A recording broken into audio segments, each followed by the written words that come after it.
Bismillahirrohmanirrohim. Assalomu alaykum. Bozor va biznes kanalining qadrli obunachilari. 2026-yilda masalan 2000, 1,5 ming, 5 ming dollar pulim bor, qanaqangi daromad qilsam bo'ladi degan obunachilarimiz qadrdonlar, ozgina yerdan unumli foydalanib, masalan kuniga 1 milliondan 2 million so'mgacha daromad qilishingiz mumkin. Bugungi videomiz xuddi mana shu haqida bo'ladi. Kimga qiziq bo'ladigan bo'lsa, videomizni oxirigacha kuzatsangiz, hammasini masalan qanaqangi biznes, qayerlarda qilsa bo'ladi, qancha daromad qilsa bo'ladi, hammasini yoritib beramiz. Va albatta sizlardan iltimos bitta like bosib, biznes boshlayman degan aka-ukalarimizga jo'natib qo'ysalar, kimgadir juda katta foydasi tegib qolishi mumkin. Qadrdonlar, hozir esa mana ustakamizdan to'liq ma'lumot olamiz. Assalomu alaykum. Ustaga yaxshimisiz? Rahmat. Allohga shukr. O'zingiz yaxshimi? Charchamayapsizmi? Ustaga gapimizning isbotiga o'zingizda ishlab chiqarish bor ekan. Bor yo'g'i 2 sotik joydan bir kuniga qanchadan daromad qilyapsiz? Aka, hozirgi kunda 1 million 700 ming naqd qoladigan, o'zingiz rasxodlaringiz mayda chuldan tashqari 700 ming naqd pul qoladigan biznes ko'rsatamiz aka. Xudo xolasa obunachilarimizga. Agar qiziqqanlarga bo'lsa, noldan ham o'rgatib qo'yasizlar. Noldan aka. Noldan o'rgatib qo'yamiz. Bu biznesni masalan boshlash uchun aka qancha pul bo'lishi kerak? Endi o'zini oilaviy byudjetdan ajratgan pul 2 ming, 3 ming farqi yo'q aka. 1,5 ming ketaveradi o'zini rasxod oilaviy byudjetdan ajratgan tashqari.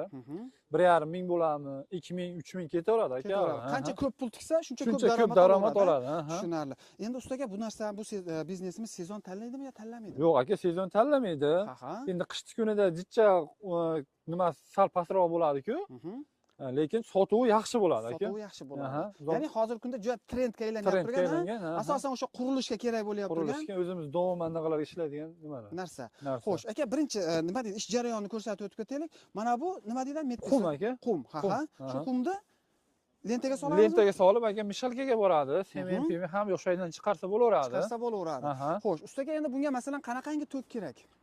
Xolasa 220, 380 farqi yo'q aka. O'zini nimasidan kelib chiqsa 220 ga desa 220 ga ham moslab beraveramiz. Sharoitiga 3 fazadan desa 3 fazaga ham moslab beraveramiz. Xo'sh, qadrdonlar, ya'ni bugungi videomiz shu gazoblok ishlab chiqarish biznes haqida bo'ladi. Mana akamizni ko'rib turibsizlar.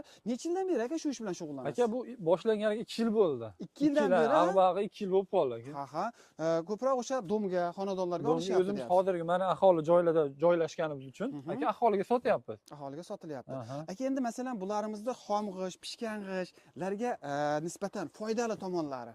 Aka, foydali tomonlari xom g'ishda maydalab urasiz, ustida ko'p boqasiz. Misol uchun 1 oyda bitadigan uyingiz bunda 15 kunda bitadi. 15 kunda bitadi. Xom g'ishda 1 oyga cho'ziladi. Izolyatsiyasi aka? Izolyatsiyasi aka ichkaridan shovqin, tashqaridan shovqin kirgizmaydi. Ichkaridan issiq chiqib ketmaydi. Ya'ni rosa O'zbekistonning sharoitiga mos, ya'ni masalan gaz yo'q bo'lsa ham, svet yo'q bo'lsa ham, lekin uyi issiq turaveradi. Anaqa bilan pechka bilan issiq bo'laveradi. Tushunarli. Bitta gapimiz isbotiga mana bitta eksperiment ko'rsatib